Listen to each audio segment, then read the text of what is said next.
یو ځلې چې څوک زه یو ځلې چې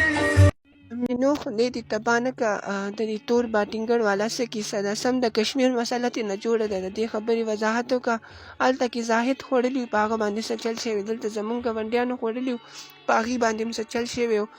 مهرباني وکړه هغې خو وایي زه پې اف آی آر کوم خو ما ورته صبر وکړه دا مینو زه پیژنم چې دا رښتیا دي او که دروغ دي دا تور باټینګر والا کیسه رښتیا ده ملګرو که دا وخت تاسو د ملک حالات ته وګورئ دې نه علاوه که راشئ بیا په سوشل میډیا وګورئ نو صرف او صرف پکې دا یوه خبره کیږي چې د مینو کومه ویډیو چې دا هغه مونږ ته راسینډ کوي او ما ته راسینډ کوي تاسو سره ما هغه ویډیو په تیر شوي یو څو ویډیو کې شیر کړی و د هغې کوم مکمل تفصیل چې و او تاسو ته ما دا ښودلي وه چې آیا ویډیو هغه د چا ده یعنې کومه مینو چې دا هغه پکې هسې بدنامه کړې ده او ویډیو چې کوم ده هغه د بل چا ریکارډ شوې ده خو بس او خلک بس لږ یو هغه قیصه چې کوم دی هغه په مینو پسې تپي چې دا د دې ویډیو ده نو ټول نه مخکې خو زه تاسو ته وایم که اصل کې ګوره یو پښتنه خور یو پښتنه پیغله هغه بدنامول ډېره زیاته غلطه خبره ده که د دې نه مخکې مونږ وګورو مونږ نور احساس والو دې نه علاوه اسماعیل خلاص کم د پښتو کم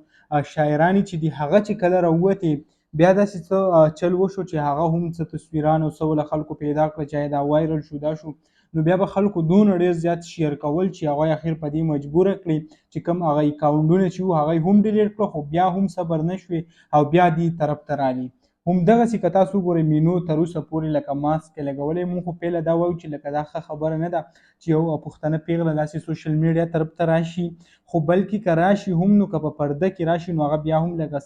څه ناڅه حساب د هغه صحیح راځي لکه تاسو اوس وګورئ که نور کم پښتنې جنکۍ چې داسې ټیک ټاک طرفونو ته راځي هغه پکې خاماخه چې کم دی هغو کم مخ چې وي هغه ښکاره وي دې نه علاوه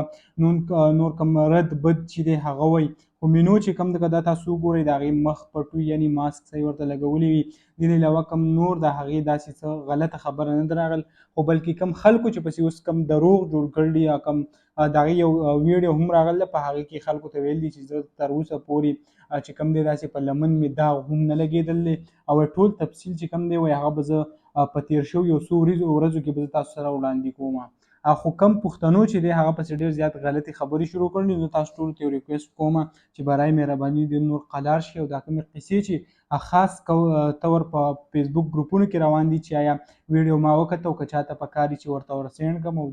داسې وکړم نو غوبل لوال دی اصل کې چې کم دی هغه ویډیو د هغې څه حقیقت او څه بنیاد هغه هم نشته نو دغه لنډه شان ویډیو به تاسو سره شریک کړه امید لرم ویډیو خوښه شوي که ویډیو خوښه شوي ویډیو لایک کړئ او که زموږ په چینل نوی چینل سبسکرایب کړئ داسې نور ویډیوګانو دپاره